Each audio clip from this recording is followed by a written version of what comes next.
a voice from heaven, like the roar of many waters, like the sound of loud thunder.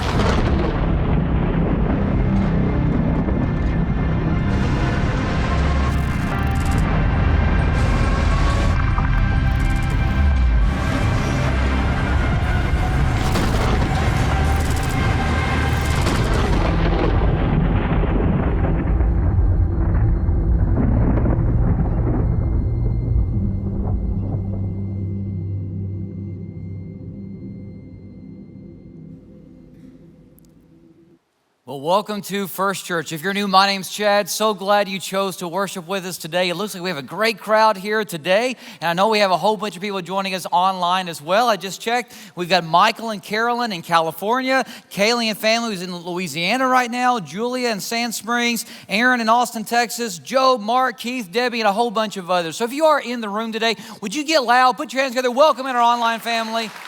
We're so glad that they are worshiping with us today as well.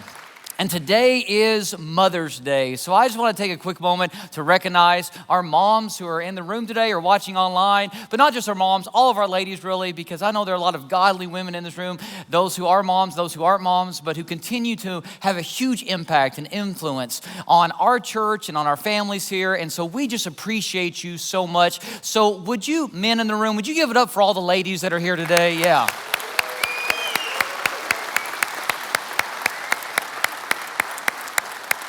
And because it is a special day, we have a couple of treats for you out in the lobby. One, you can get a free specialty drink at our cafe. All specialty drinks are free today, not just for the ladies, but for the men as well. And we can thank Brew Coffee because Brew partners with us to do our cafe, and they are providing all that today. So thank you to them, but you can get a specialty drink. Yeah, you can clap for that if you want to. Yeah. And then also we have social photo booths. And if you don't know what a social photo booth is, I didn't either, but they are really fun. My family's already got our picture taken, and I've been told that it is called flattering lighting that will help you look even better. And so you can go and get a picture, and we will send you a digital copy to your device today that you can get. You can post on social media, get it printed, whatever you want to do with it. So make sure you stop by one of our social photo booths. It's a fun experience, and you can get that picture from us today. But because it is Mother's Day, it just reminds me of how important moms are. And as I was thinking about that, I thought about this commercial that I saw years ago of, well, actually it's a paint commercial, and it's about a mom who has to be away for a while from her family. And take a look at what happened. Kids are fed? Kids are fed, homework is done, baths are taken. I'm impressed. Looks like you've got everything under control. We got it all under control here. We're all good, right guys? Yeah, we're all good here. Yep. Love you guys. Love you. Love you. Bye.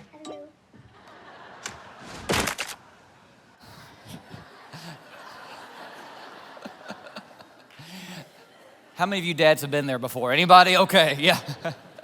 Well, that video just reminds us that moms are important, and we all know that, but also reminds us of something else, and it's this. Appearance isn't always reality. And I show that video not just because it's funny and because it's Mother's Day, but because I want to hit on this theme today. Appearance is not always reality. Looks can be deceiving.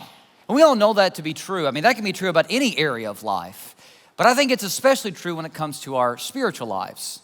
Sometimes the spirituality, the spiritual life that we project is not necessarily who we really are on the inside. And the Bible warns us about this. In fact, we see in 1 Samuel, it says this, man looks at the outward appearance, but the Lord looks at the heart. Meaning, regardless of what image you project for the world to see, regardless of what front you put up or show you put on, God knows what's going on the inside. God knows your heart. And sometimes what's happening on the outside doesn't match what's happening in your heart. Jesus also says this. He says, these people honor me with their lips, but their hearts are far from me. They say one thing in public, but they do something else when they're on their own. They honor me with their lips, but their hearts are far from me. And so today, as we get started, I just want to ask the question, does the public you match the private you? Is there a difference between the public you and the private you? Because if there is a major difference, then the private you will eventually become the public you. Because the private you eventually comes out, it comes to the surface. Keep that in mind as we begin the message today. We're in this sermon series called Thunder Up, and we called this series Thunder Up not just because it's basketball season and that's a lot of fun, but also because throughout the Bible, whenever God comes on the scene in a powerful way or speaks in a powerful way, His presence is often associated with thunder. And that phrase, thunder up, just means, like buckle up, get ready, because something big is getting ready to happen. And oftentimes that's the case in Scripture when thunder is associated with God. God is getting ready to say something big. He's getting ready to do something big. He's getting ready to move in a powerful way. So His people need to get ready for what He's going to do. And we thought this was a great theme for our series because we believe in this generation, in our generation, God is ready to do some incredible stuff, things like we've never seen Him do before. The question is, are we ready to join what God is doing in this world? And so this series is a challenge to us to thunder up, to get ready for God to move, because we don't believe He is finished working in the world that He created. We don't believe He's finished working in our lives today. And so last week when we kicked off this series, we looked at a moment in the Old Testament when God came on the scene in a powerful way and thunder was present. It happened on a mountain called Sinai in the middle of the wilderness. It's about 2 months after God freed His people, the Israelites, from their slavery in Egypt. And after 2 months of God leading them through the wilderness. This is after God sent plagues on Egypt and after God parted the Red Sea so they could escape Pharaoh and Pharaoh's army. Now God is leading them, providing for them through the wilderness, and He brings them to a mountain called Sinai. And when they get to this mountain, God's presence, His physical presence, descends upon the mountain. And this is what happened. It said, on the morning of the third day there was thunder and lightning with a thick cloud over the mountain. Then Moses led the people out of the camp to meet with God. Can you imagine being there? Seeing God on the mountain, there's thunder and lightning and smoke and fire, and God physically descends on the mountain so that His people could meet with Him. And the Bible goes on to tell us that when God descended on the mountain, the whole mountain shook violently because the presence of God was so powerful. And we know why the mountain shook violently. The Bible plainly tells us because the Lord had descended on it. What a cool experience. What a cool moment as the people heard the thunder, saw the lightning, and experienced God's presence. But there's a reason for all this. See, God didn't bring about all these pyrotechnics and theatrics in order just to say, hey, I'm powerful and I'm God. He did it for a reason. He's trying to teach them something. Because Mount Sinai was not the destination. It was just a pit stop to get them where God wanted to take them. Because God had bigger plans for His people. He was ready to do something even greater in their midst. He was going to bring them into the promised land where He was going to build them into a great nation that would draw all nations, all people to Him so that the entire world would know who God is because of the nation of Israel. I mean, what a huge honor, what a huge privilege that the people got to be a part of, because God had great plans in store for them. But before they could get there, God wanted to know if they were serious about Him, if they would take Him seriously, because He was getting ready to give them His plan, His law, and He wanted to make sure that they were serious about following Him. And so when God appears on the mountain, they see all this. Look at how the people respond. The people all responded together in unison as one. We will do everything, key word there, everything, that the Lord has said. So Moses brought their answer back to the Lord. In other words, yes, God, you are our God.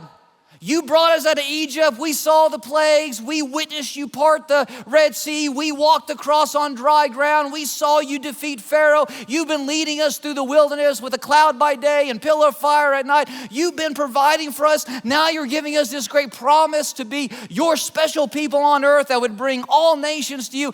God, we are all in. Whatever you ask us to do, we are willing to do. And so, what Moses does is Moses, for an extended period of time, for weeks and weeks, will go back up the mountain and will receive God's law, God's plan, and bring it back to the people, and will verbally tell them about it before it's ever put in writing. It's going to be put in writing so that the people can possess it from here on out. But he's coming back down the mountain after making several treks up there, explaining what God wants from them and for them. And this is an awesome time for the people of Israel. Because as Moses, for weeks and weeks, is going up and down the mountain, the presence of God continues to be there. And so they continue to see smoke roll off the mountain, lightning and fire on the mountain because God is present there. And they continue day in and day out to hear the sound of thunder. Now, there are certain sounds in life that when we hear them, we immediately recognize what they represent. We immediately know what those sounds are. And so I want to play a little game here with you guys. I'm going to play a few sounds, and I want to see if you immediately recognize what these sounds are. Okay, you guys ready for that? Here's the first one.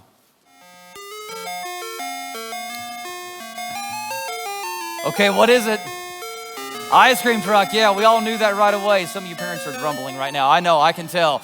Yeah, no joke. As I was finishing up this message, I was in my home office and I was finishing it up, and I'd already planned to put that sound clip in there, and the ice cream truck drove down my street. I mean, right then, as it was happening, but that's that exact song being played, yeah. By the way, I know some of you guys find that song annoying, but if that song makes you like want ice cream, guess what? The last Sunday of this month, Memorial Day weekend, we are going to have Ice Cream Sunday again here at church, and so make sure you're here that Sunday, free ice cream for everybody. That's a shameless plug, but I thought I'd throw it in there. Okay, so here's our next sound. Now, you ready? Here we go.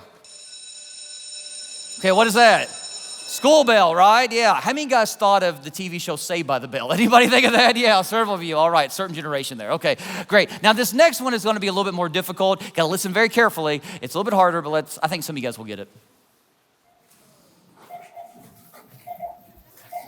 Yeah, checkout line. Somebody said it right there. Yeah, self-checkout. Hear the little beep there? Yeah, every time I hear that beep, it's like, man, more money is coming out of my bank account. Every time I hear that, yeah. But self-checkout line, good. Somebody got it right away. Okay, how about this next one?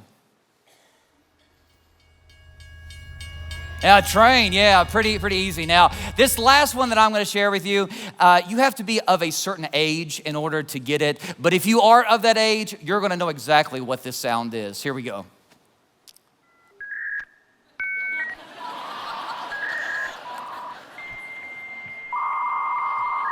Okay, what is that? Yeah, dial-up internet. Yeah, exactly. Some of you guys who are younger are like, what in the world are you talking about? That's how we used to get on the internet, okay? And the worst was when you heard all that, and then you got a busy signal at the end. Anybody remember that? Yeah, that was the worst, yeah. Okay, well, there are some sounds that when we hear them, we just immediately think of something, right? It jogs our memory. And the Israelites, day in and day out, when they heard the sound of thunder, I mean, they heard thunder when they got up in the morning. They heard thunder in the middle of the day. They heard thunder at night. When they heard this sound right here, thunder, they knew that God was on the scene. Thunder for them didn't represent a storm. It meant that God was present. God was in their midst. And God was on their side. How cool would it have been to hear that sound day in and day out, knowing that God was with you? Now, because God was with them in this powerful way, they are fully on board with him. So much so that at one point Moses comes back down the mountain and he says, okay, here's a summary of all the law. I've given it to you. I've verbally given it to you. But before I write it down, I need to make sure you guys are still on board with it. You're still going to take God seriously. And look at what the people say again. When Moses went and told the people all the Lord's words and laws, they responded with one voice, again, in unison, everything, key word, everything the Lord has said we will do. So Moses then wrote down everything the Lord had said. I mean, things seem to be going really well. The Israelites have experienced God in a powerful way as he delivered them from Egypt. Now they're experiencing him on the mountain. They know God has future plans for them that are even greater than anything that they have been through so far. I mean, things are going well. And now God is giving his revealed word to the people, his plan for them. And the people are on board. In unison, they're saying everything God tells us to do, we will do. Things are looking pretty good. But remember what we said earlier, appearances can be deceiving. I mentioned last week that God descending on Mount Sinai and giving his word, his law, it's probably one of the greatest moments in Old Testament history. We're getting ready to look at what is one of the most disappointing moments in Old Testament history. Because Moses then goes back up the mountain, and he's up on the mountain with God for a longer period of time than he'd ever been on the mountain with God. He's on the mountain for 40 days. And while Moses is away for that length of time, this is what happens. When the people saw that Moses was so long in coming down from the mountain, they gathered around Aaron. Now, before we move on, you need to know who Aaron is. Aaron is Moses' brother. Aaron is the guy that God said appoint him to be the high priest. God said Aaron is to be a leader among the people, and Aaron had witnessed the presence of God in ways that the general public had not, because he'd been with Moses through a whole lot. Aaron knows God on a personal level, so keep that in mind. And they say to Aaron, come, make us gods who will go before us. As for this fellow Moses who brought us up out of Egypt, we don't know what has happened to him. And Aaron answered them, take off the gold earrings that your wives, your sons, and your daughters are wearing and bring them to me. So all the people took off their earrings and brought them to Aaron. He took what they handed him and made it into an idol, cast in the shape of a calf, fashioning it with a tool. Then they said, these are your gods, O Israel, who brought you up out of Egypt. What? How did this happen? I mean, literally, God is still present on the mountain. They are hearing thunder in the background. They're seeing the lightning, they're seeing the smoke, they're seeing the fire. They have just heard God speak to Moses. They actually heard God's voice. God's been leading them through the wilderness. Remember, cloud by day, pillar of fire at night. They saw the plagues in Egypt. They saw the Red Sea part. They have been through all this. And while Moses is still on the mountain with God and the thunder is still roaring, they decide that they need a different God. And they say, this fellow Moses has been gone too long. We don't like that. So Aaron, make for us a new God. And Aaron does it. And it gets even worse. It says in the passage, early the next morning, they brought some animals to burn as sacrifices to this idol, and others to eat as fellowship offerings. The people sat down to a feast, which turned into an orgy of drinking and sex. Now, that's not the version that I used earlier to read from. I chose this version intentionally because some English versions try to clean this up. They try to sanitize it, and it just says, and they had a wild party. This version actually captures what the Hebrew is telling us. This is what really happened. They go from saying, God, we will do everything you want, to this. In a matter of 40 days, after everything they had experienced, after everything they had seen, the people went wild. Now, they knew how God felt about idols. Remember, God had already given them the 10 Commandments. They'd already agreed to following the 10 Commandments. And do you remember what the 10 Commandments say? You must not worship any other gods except me. You must not make any idols. Don't make any statues or pictures or anything up in the sky or of anything on the earth or of anything down in the water. Don't worship or serve idols of any kind, because I, the Lord, am your God. Could God be any more clear about that? And we know why God said that. God's not being mean, but one, he knows idols are not real. These are false gods that men create with their own hands. And God is saying, if you worship them, you're just following a lie. Don't follow lies, follow the one true God. And we can shake our heads at the Israelites for doing this, but how often do we follow the lies of this world, thinking that the lies of this world will bring us happiness, and they just leave us feeling empty in the end? There are a lot of lies out there that we believe on a regular basis that come from the world, that come from the evil one, that we buy into when we shouldn't. But then God also wanted them not to worship idols because he wanted to have an exclusive relationship with them. He didn't want for their devotion to be divided. He didn't want for them to only be halfway faithful to him. He wanted their worship to be fully devoted to him. He wanted to have this exclusive, intimate, personal relationship with them. It's kind of like a marriage. I mean, it's Mother's Day, right? If I went to my wife, Allison, today, this Mother's Day afternoon, and I said, you know, I am going to be completely faithful to you 6 days out of the week. But one day, let's say Tuesday, that's gonna be my day. I get to just do whatever I want to. I'll chase after other women, whatever, but I'll give you the rest of the week. The other 6 days, they are yours. I am all in about you, and that's it. And I won't even look at another woman the other 6 days. But that one day, Tuesday, that's gonna be a different day. Now, 6 out of 7 ain't bad, right? I mean, you know, that's pretty good odds, right? I mean, that's pretty good percentage, right?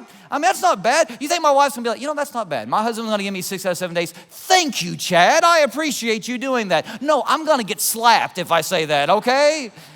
Maybe worse, all right? But no, I'm just kidding. But that's not gonna go over well. You know why? Because marriage is an exclusive relationship. You don't wanna share that intimacy with anyone else. And that's what God wants with us. And he especially doesn't want us to share our worship with things that are empty and dead, who won't get us what we think they will bring us. And so God says, don't worship idols. And you may have never crafted a golden calf and worshiped it. I get that. I haven't. You probably haven't either. But a God is anything that you put above the one true God. An idol is anything you put above the one true God. And we've all worshiped false gods. We've all worshiped idols before, if we're being honest. Whether it's the God of money, or the God of sex, the God of pleasure, the God of possessions, the God of status, the God of popularity, the God of success, the God of approval, the God of appearance, the God of entertainment, you name it. We have all at one point or another in our lives put something above God. And when we've done that, that has been an idol in our lives. And the sad part is sometimes we get so comfortable with cheap substitutes for God, that we forget what having a relationship with God is really all about. I have a friend who, his wife went on this health kick a while back and wanted to only fix like healthier food. And so she stopped buying real bacon. Instead, she started buying turkey bacon, which in my opinion is heresy, but that's another story. And so she started buying turkey bacon and would only feed that to the kids and to my friend. And so that's what they had forever, to the point that they all got used to it. And one time they went to a hotel and they had like a complimentary breakfast, and they all went there to the breakfast and they had bacon, real bacon. And my friend said it was good, like it was really, really good. And so he was just diving in, eating all the bacon he could because he doesn't get it that often, And so he was eating all this real bacon. But when his kids tried it, his kids were like, Daddy, this bacon tastes weird. We don't like this bacon. This is different from mommy's bacon. And my friend was like, my wife has warped my children. He was all upset because they were choosing a substitute for the real thing. And how often, no, really, I've got no problems with turkey bacon if you like it, okay, but we sometimes do choose cheap substitutes for God, and we settle for those for so long that we forget what having a relationship with the real God, the one true God, is really like, and why it's so important, and why it's so necessary. See, here's what we lose when we follow a false God. God's divine, intimate, personal, powerful presence in our lives. And it is shocking to me how often we trade what's eternal for what's temporary. See, the story of the golden calf needs to be read in the context of the few chapters that come before it. See, a lot of times when we read the golden calf, we talk about God descending on Mount Sinai, and then God gives the law, and we kind of just skip over the law, and then we go right to the golden calf story. But the whole law that God was giving in between coming to Sinai and the golden calf is important, because we need to see what God was trying to give his people in this intimate relationship he wanted to have with them. You know what God was describing as he was giving Moses the law? The tabernacle. That word tabernacle just means tent. What God was saying is, I want you to build a tent for me in the midst of your tents. Because we're not going to stay at this mountain forever. We're going to move. And when we move and you pack up your tents and you go somewhere else, I want you, every time we stop in the middle of our camp, I want you to build a sacred tent for me. Look at what God says. Have them make a sacred tent for me, and I will live among them. So that no matter where we go, no matter where we stop, I will always live, dwell among them. That's new, guys. Because up until this point, God's been on the mountain, or God has appeared through a miracle, or God has spoke to one person, directly.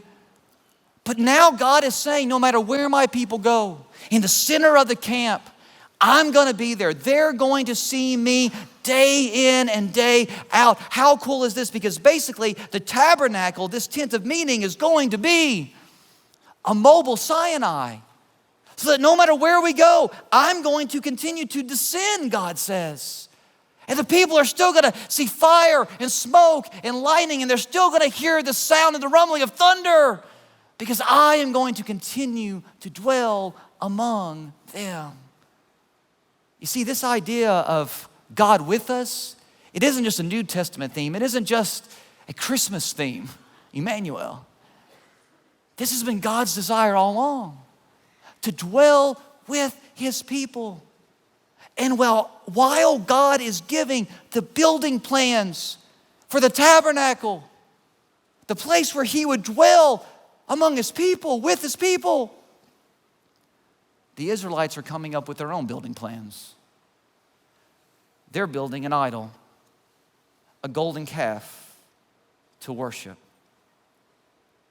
I want you to notice what God says would happen when this tabernacle is built. He says, there I will meet you and speak to you. There also I will meet with the Israelites, and the place will be consecrated by my glory. I will dwell among the Israelites and be their God. They will know that I am the Lord their God who brought them out of Egypt, so that I might dwell among them. I am the Lord their God. Doesn't that sound awesome? Doesn't that sound beautiful? That's what God was promising. To have a home with them in the middle of their camp. But instead, they chose a golden calf. And the golden calf was an attempt to worship God on their own terms. This is what they're giving up. They're giving up what God is offering them, because in the moment, they're not satisfied with what God is doing. God has been with Moses on the mountain for 40 days, and they haven't heard from Moses or from God in 40 days, and they get impatient. Because that's not the God we want. We don't want the God who is going to be away from us for 40 days. So technically he wasn't. He was still there, but they hadn't heard from him the way they wanted to. And so they said, okay, we're just going to create our own God. And it was an attempt to worship God on their own terms. Because they wanted a God in their own image who would do what they wanted him to do, who would appear when they wanted him to appear, and would let them do whatever they wanted to do. See, if you notice in this passage, I want you to see what Aaron says. When Aaron saw this, what the people wanted, and how excited they were about the golden calf, he built an altar in front of the calf and announced, tomorrow there will be a festival to the Lord.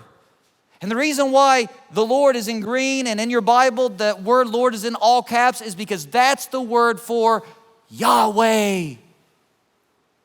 What he says is, this calf will now be called Yahweh.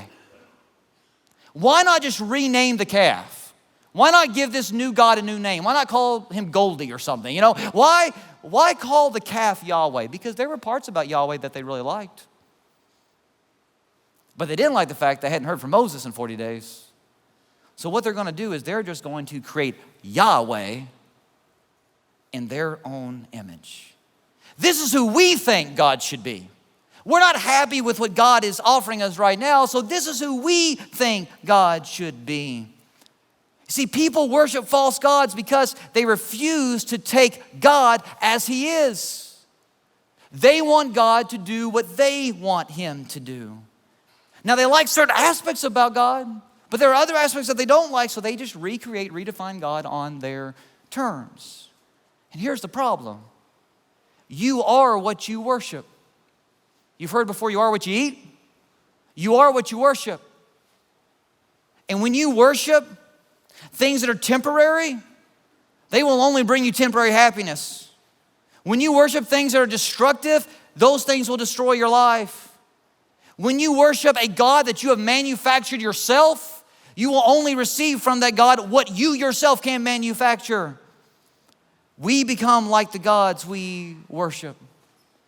And we think that by pursuing the God of money or the God of sex or the God of status or the God of popularity or the God of stuff or the God of possessions, whatever, we think these things will make us happy.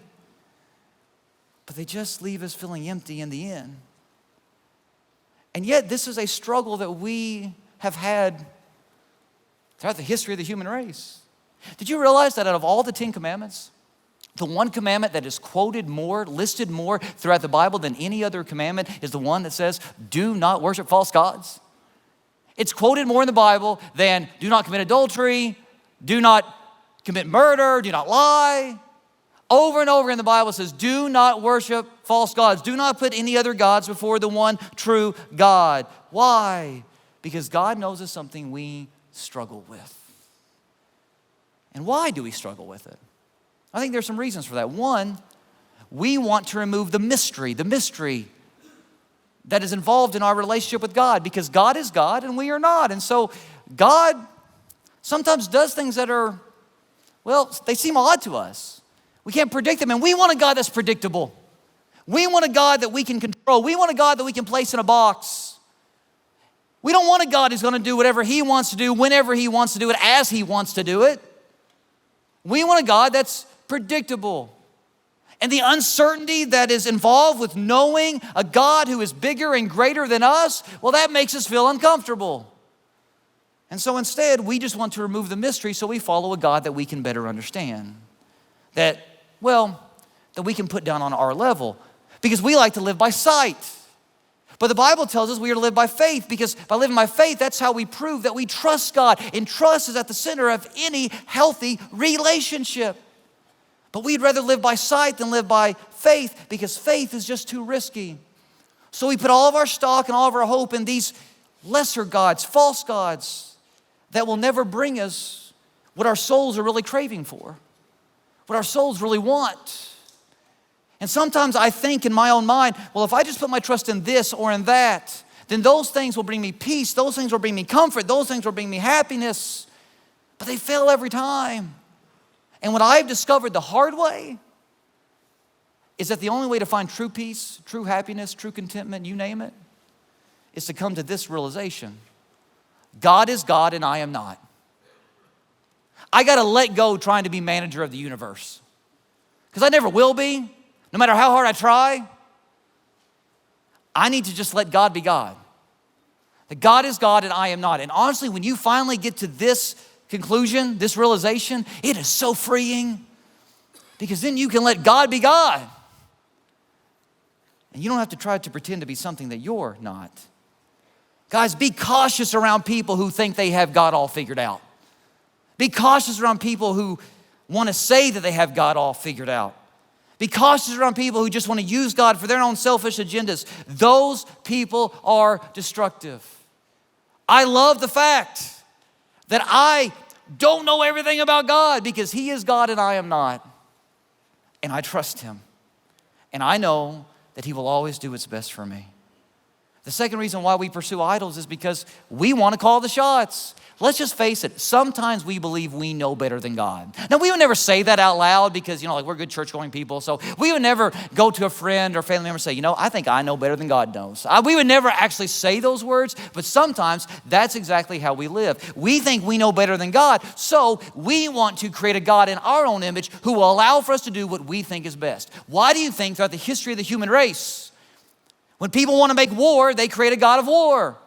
When people want to have no sexual boundaries, they create a God of sex who lets them do whatever they want to do. Sometimes they even call it worship. We want to create gods who will let us do whatever we want to do. And I just want to say,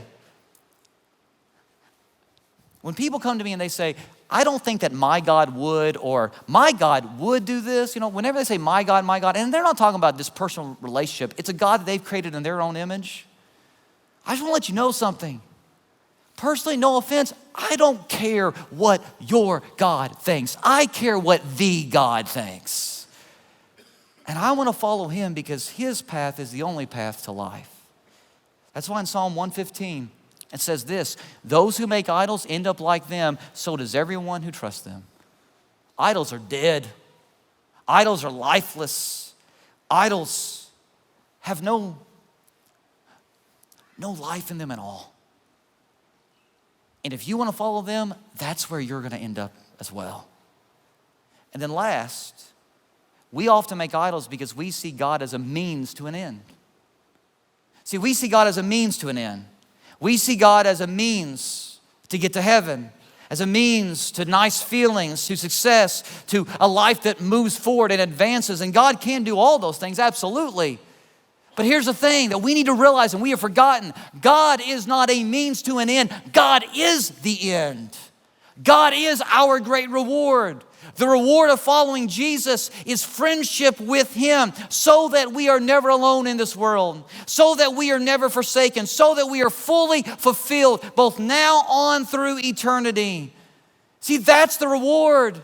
It's knowing God. God is not a means to an end. He's not our ticket to heaven. He is our reward. He is the end. And until you live life as if God is God is the end all and be all when it comes to life, you will exist, but you will never really live. And here's the thing. God won't remain where he's not wanted. Now, I'm not saying that God isn't omnipresent. I mean, God is generally present everywhere because he's God. But what I'm talking about is his personal, intimate, powerful presence that works in our lives. It will not remain. That presence will not remain where he is not wanted. He will move to where he's wanted. And there are some churches, some Christians right now, that if God were to move in a powerful way right now, it would scare them to death because they've become so settled with a more generic presence of God, general presence of God. To the point that some churches would even call a board meeting and say, we need to stop this from happening because it's scaring everybody. But you see, we who want to be close to God, we who seek his presence, we who want him in our lives are always ready for him to move. But we will never fully experience the presence of God until we mourn the absence of God, until we realize that life without God isn't really living. And for way too long, our culture has been trying to do life without God. We've been trying to do our family without God. We've been trying to do church without God. We've been trying to be a nation without God, and it is getting us nowhere. People feel more empty, more lost than ever before, and the only way for us to truly live the life that we were designed and created to live is to do it with God and to stop chasing after these worthless, meaningless idols and pursuits. See, do you remember how this passage ended? It ends with Moses pleading for the people, and God forgives them, and he gives them a second chance, because that's who God is, of course. But there's a whole lot there, and I don't have time to get into it, but what Moses ends up having the people do as kind of a punishment, consequence to their actions, is he melts down this golden calf and has them all drink it. Must have been a pretty big golden calf for the entire population to get a taste of it. And why did Moses do this? Was Moses just being mean? Is this like a mom wanting to wash her kid's mouth out with soap or something? I mean, why did he do this? I don't think Moses was being mean. I think what Moses was doing is he's saying, what you were just worshiping is about ready to become waste. Because you're going to digest this and it's just going to be your waste. And you've been putting all of your stock, all of your energy, all of your resources into something that is a waste, that is worthless. How often do we do the same? 2 Fridays ago, I was busy, I had a lot going on, some stressful things happening. I just had a conversation that morning with somebody that, that I was worried about, concerned about. And there's a lot happening. And then I got a phone call that my grandma, my mom's mom, had taken a turn for the worse in the nursing home. And then I got a phone call later that she had passed away. You know what's interesting is in that moment when I heard that my grandma had passed away, everything else that I was so concerned about and worried about didn't matter anymore. And something kept coming to my mind. I was given my grandma's Bible a few years ago. And it was actually her mom's Bible before that. And I remember I used to read this Bible with her at her house. And one time we were looking at it, and I came across Colossians 1:27. You may be familiar with this verse. It just says, Christ in you, the hope of glory. And it was underlined in her Bible. And so I asked her, I said, did you underline that? Or did Granny, which was her mom, underline that? And she said, I'm not sure. It was probably Granny. But then my grandma looked at me and said, but either way, I believe it. Christ in you, the hope of glory. And so when we did her funeral this past week, I read that verse. Because even though it's sad to be separated from my grandma, physically speaking, I know she lived for what mattered. Christ in her, the hope of glory. And in the end, that's the only thing that matters. Guys, you can pursue money, popularity, sex, status, you name it. You can pursue possessions and a big home and career and whatever else. But those things in and of themselves will just leave you feeling empty. There's a God who's thundering all around you who wants to give you the life that you were created to live. And today, you can have it if you will make sure that He is your God, your one and only God. Would you pray with me? Father, I thank you so much for today, and I thank you for this time we've had to meet together as your church. And I just pray that we will be those who worship you and you alone, because we know you are not a means to an end. You are the end. In the name of Jesus, I pray. Amen.